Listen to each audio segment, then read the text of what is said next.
So sa session naman nito, we're going to be learning what we call the Sinawali. So particularly this variation is going to be using two sticks, and it's going to involve interweaving motions between the right hand and the left hand. So for coordination siya. So let's open our session, Tan. Okay, so let's get started. So yung stance natin, relax muna tayo. We'll be focusing first on the stick work. Okay? So we'll keep it in this position, which we call manot cilia. So yung right hand nandito sa abierta, tapos yung left hand nasa ilalim in serrada. Yan, good. Okay. So the first strike is a strike to the temple. So half strike lang ang gagawin natin, pag ganyan lang siya. Downward diagonal to the head. Okay? Again, let's come back. 1. Isa pa. 1. Then from here, you're gonna clip it to serrada. Again. 1 and clip. Again. 1, clip. Okay. Yung next movement naman natin, papalo tayo sa tuhod using our left hand. So, itsura niyan. So, first strike muna. 1, clip, and 2. Isa pa. 1, clip, and 2. Ang challenge niyan, isasabay niya yung clip tsaka yung lower strike. Okay?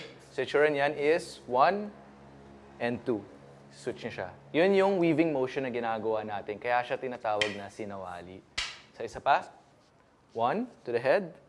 2. Switch. Yan, good. One more. 1 and 2. Isa pa. 1 and 2. From here, okay, from this position, see, yan. Okay. We're going to do a backhand strike to the head. So, pag ganun siya. So, without moving muna the left hand, palo dito. Yan, isa pa. Palo. Now, while you're doing that, habang papalo kayo, you're going to bring the stick to your left side in abierta position. Yun yung switching motion natin. So, isa pa, from the top. 1, 2, clip and strike. 3, clip and strike. Good. Isa pa. 1, 2, 3. Nice. Isa pa.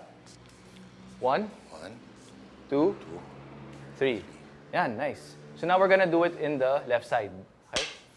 So from this position naman, yan, start tayo dito. So i-breakdown muna natin.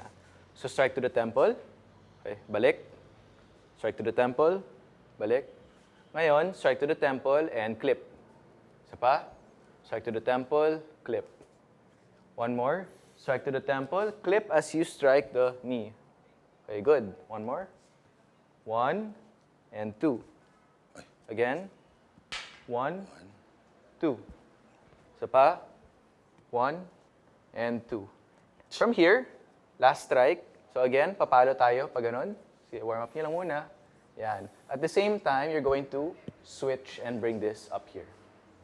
Yan. Great. Again, from the left side. 1, palo sa ulo. 2, tuhod. 3, ulo ulit. Okay, one more. 1, 2, and 3. Ngayon, we're gonna chain it. So, meron tayong right side, meron tayong left side. Okay, from here, 1, 2, 3. Ngayon, para ma-connect yung right side sa left side, may switch pa rin tayo. So, recall the first strike, palo ng pababa, di ba? Strike to the head. At the same time, you're gonna bring the right hand under the left. Yan. So, let's try that out.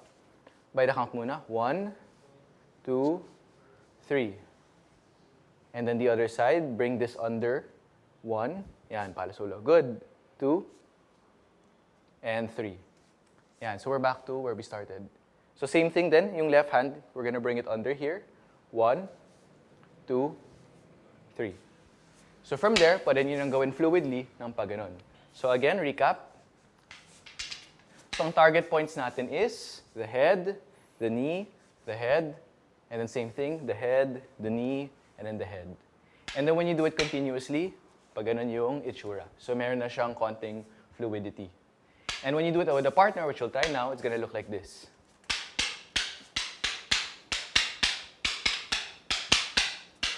Okay. So para siyang sayaw, no? We're tapping and then there's rhythm. But actually, ang context niyan is we're practicing the technique with the feeling of impact. Kasi syempre, if you practice with the air, it's not sufficient. So yun, pa-practice natin, may impact, nararamdaman nyo talagang may pinapalo kayo. And we're practicing the same technique at the same time. So let's try that out. So Tan will pair up with Arvik and then I'll pair with Lord. So by the count muna tayo, right side muna. Okay, ready, and 1, 2, 3. Okay, other side. Remember, clip under yung right. Ready, and 1, 2, 3. Okay. So ngayon gagawin natin, dire-diretso lang tayo. So you'll work with Tan, and then I'll work with Lord. And then Tan will give you advice, and then I'll give Lord advice. Sige, game. So 1, 2, 3. 1. Clip yan. 3. Wait, sir. Isa pa. Nalilito ako pag shift eh. Slow. Kahit wala mo ng footwork, Sige, ganyan sige. muna tayo. From here. Yan. 1, 2, 3. Under. Yan. 1, 2. No, ayan, tama yan. 3. Yan. Isa pa. Tapos, 1, 2, 3. Isa pa. 1, 2. Yan. saan pa? After Isa pa. this? From here. From here. Okay. 1, 2, isa pa. 1, 2, 3. tama? Okay. Yep. Good. Okay. So yun ang ating double sinawali. Siyempre, with anything, kailangan pa nating i-practice. Kasi it's a very tricky technique. Pero fundamental siya talaga in training Arnis. It's the foundation of a lot more techniques, a lot more applications. And yun, it's a drill and coordination as well. So Tan, let's go sa class.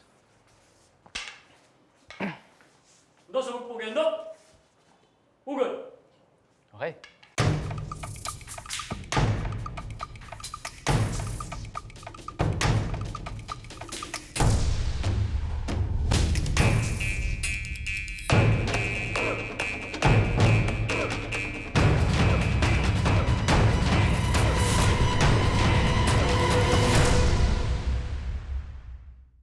Yung pala Sinawali, coach. no? Kamusta naman?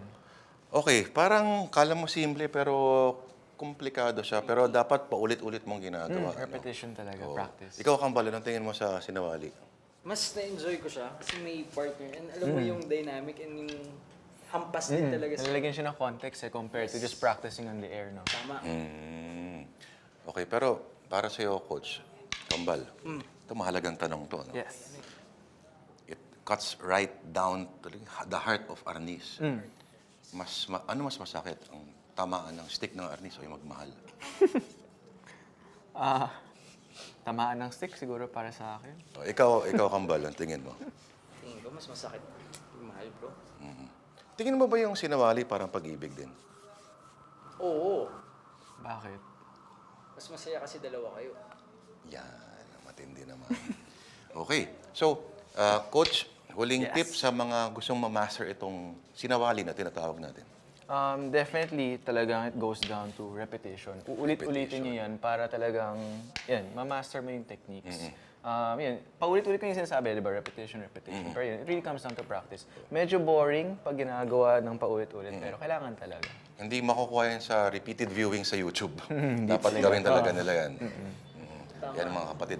Sinawali, simple pero komplikado, maganda tingnan, pero delikado kung tutuusin mo. At yan na naman po isang kabanata, mga kapatid, ng programang tumatalakay sa martial art na talaga namang sariling atin, mga kapatid. Ako po si Lord de Vera. Ako po si Arvic Dan. At ako si Daniel Berna. Abay, sabay-sabay tayong humataw dito sa Usapang Arnis.